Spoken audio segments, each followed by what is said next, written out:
Okay, so you ever get that feeling where, like, you think you've seen it all, and then, bam, something totally out of left field hits you? Oh, absolutely, all the time. It's like, what else could possibly surprise us? Yeah, exactly. So we were checking out, some of the chatter around this new audiobook. It's connected to this JoJo Gould series. New bears for the 21st century. That's the one. Yeah. And the whole premise is like, whoa, it's a world, right? But humans are gone. And the bears, they're in charge. Flipping the script entirely. I mean, if these YouTube folks are right, we're talking about bears with industries like, oh, honey's a big deal, apparently. I mean, yeah, I guess it makes sense. Anyway, for you, our listener, you're all about that deep dive knowledge, right? The kind that's both like fun and makes you think. The hidden gems, the stuff you don't expect. Precisely. So today we're tackling this New Bears for the 21st Century audiobook. We've been, looking at what people are saying on YouTube about this series and the audiobook itself. And it's pretty wild, right? Like the sheer scale of it. Right. That's what really caught our eye. I mean, 23 hours and 22 minutes, that's what this audiobook clocks in at. That's a commitment. Yeah. And when you think about it, it's the first 5 books altogether. Apparently that's like 202,000 words total. So you're really going deep into this bear world. That's right. So have you ever run into an audiobook this long for a series about, bears? I'm genuinely curious. It makes you wonder what kind of story needs that much time to really unfold, We're talking The Bear in a Safari Hat, Who Bears Wins, A Bear's Adventure Tale, Snowball Came Over the Mountain, and even The Bear on Top of the World, all in one go. It's a saga, basically. And yeah, it does make you wonder. What kind of world, what level of detail are we dealing with here? Totally. So our mission, should we choose to accept it, is to figure out what this length might mean. Like, what does it say about the series itself? And what are people picking up on in these YouTube discussions? I think those are good places to start. All right, so the audiobook blurb, it describes these as, quote, adorable bear books. And there's a lot of talk about, like, warmth and humor and how the characters are engaging. And it specifically mentions that they appeal to, well, pretty much everyone. It says reading age from 12 to 120, and even younger kids can enjoy them. So maybe, like, adorable doesn't tell the whole story, right? You're probably right. I mean, that age range suggests there's more to it. Deeper themes, something that resonates across, different generations. Like maybe using bears lets you explore human experiences in a way that's fresh, right? Yeah, something like that. Okay, so the first book, The Bear in a Safari Hat, it's called a, quote, humorous pause step into this magical world where, like we said, bears are running the show after humans disappear. Right. It's adventure, intrigue. They call it a coming-of-age serial release, whatever that means. But they say it's, quote, fun escapism for intelligent youth and young at heart adults alike. That's a mouthful for just one book, let alone 5. Yeah. And it makes you wonder, right?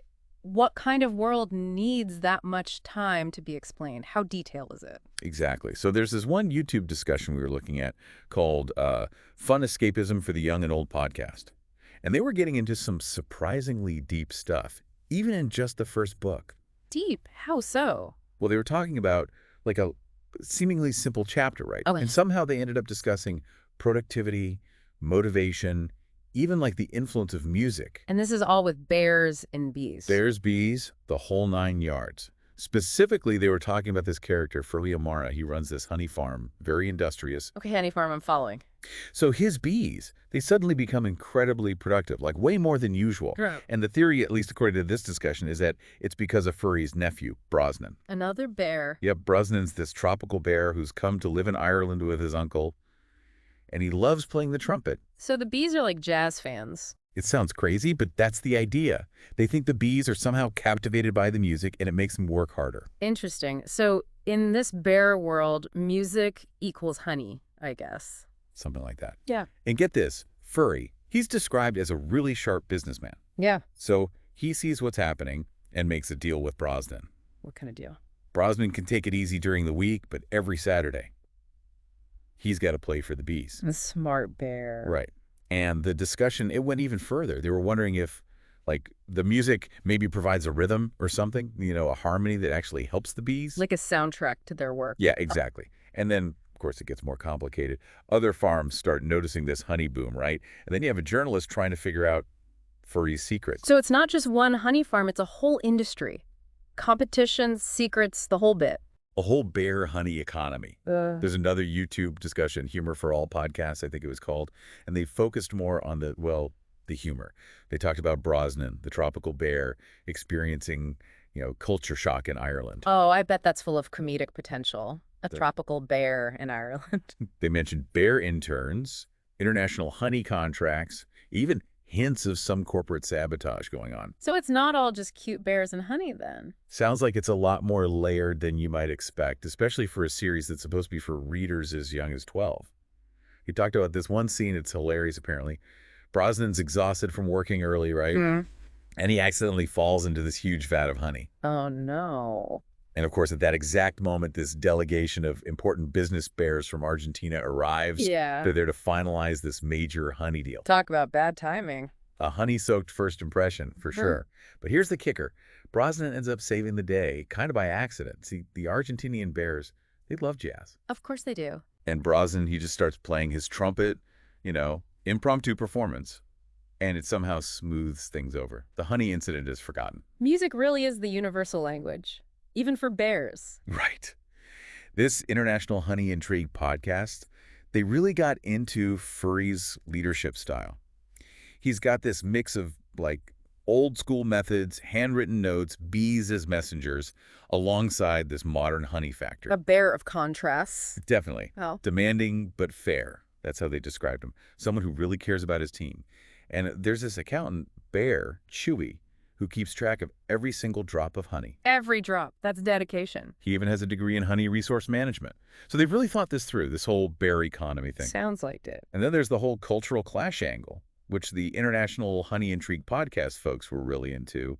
Brosnan moving from Jakarta to rural Ireland, that's a big change. And it's not just a visit, right? He's there to learn the ropes, become an international honey broker. Exactly. So it's a big deal for him. They mentioned some funny details, like the bees having Irish accents. Wait, the bees have accents? That's what they said. And apparently, Brosnan's a bit shocked going from, sophisticated jazz to Furry's love of Johnny Bear country music. It's those little details that make it feel real. I guess even in a bear world, you've got your country music fans. The honey factory itself sounds amazing. Millions of bees, each with a specific job, wearing color-coded jackets even. Like a well-oiled machine. And they've got these work songs praising Furry O'Mara and their honey. Company jingles, the bee version. Exactly. And even though Brosnan, he's interested in the business side of things, he quickly learned that farm life means hard work, like physically moving those giant honey vats. Good for him, a little reality check. And he's got this polar bear, Snowball, watching over him, making sure he does it right. It's like this clash between his big dreams and, the actual work. The classic coming-of-age story element. Totally. And the discussions kept coming back to this idea of, cultural blending. Yeah. It's not just Brosnan and the Irish Bears. It's within the bear community itself. You've got your jazz lovers, your country fans, your traditionalists, your innovators. It sounds like a microcosm of, well, any society, really. And we can't forget the other characters. There's Snowball, the polar bear who's training to be a manager, Arnold, the architect bear, all these bees with their own personalities, a whole cast of characters. It's more than just Brosnan's story, then. Definitely. So back to our original point. This audiobook, this monster, 23 hours and 22 minutes, 202,000 words, it really might be, as they say in the blurb, the longest bear story ever told. And now that we've really dug into it, it's not that surprising, is it? No, not really. When you think about this whole world they've built, the characters, the humor, the adventure, it kind of makes sense. And the later books, they just get bigger and more complex.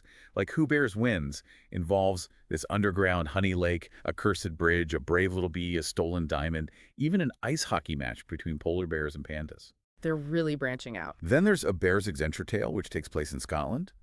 Brosnan meets his uncle Ironclaw, who runs this huge honey factory. It's like the honey industry on a whole other level. Looking it up a notch. And then Snowball came over the mountain, gets into a conflict between two major honey clans in Scotland. It's not just about making honey anymore, it's about power and intimidation.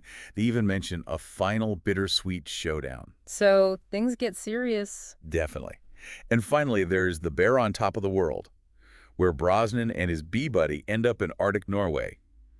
They run into this polar bear supremacist movement while trying to, protect the world's honey supply. Whoa. So it really does go to some unexpected places. It really does.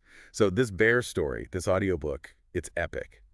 And it makes you wonder, why bears? What is it about this world that allows for such a huge, in-depth story? That's the question, isn't it? I think maybe it's because it's familiar, We all get the idea of bears and honey, but it's also different enough to be really interesting. And maybe, just maybe, it lets the author explore things like productivity, business, culture, even conflict in a way that we haven't seen before. It makes you think, what other unexpected topics or genres are hiding these huge, amazing stories? Maybe we need to be more open to exploring those things, those stories that might seem, well, a little odd at first glance. Right. What about you, dear listener? What books or series have really surprised you with their depth and complexity? Let us know. In the meantime, keep exploring, keep learning, and keep diving deep.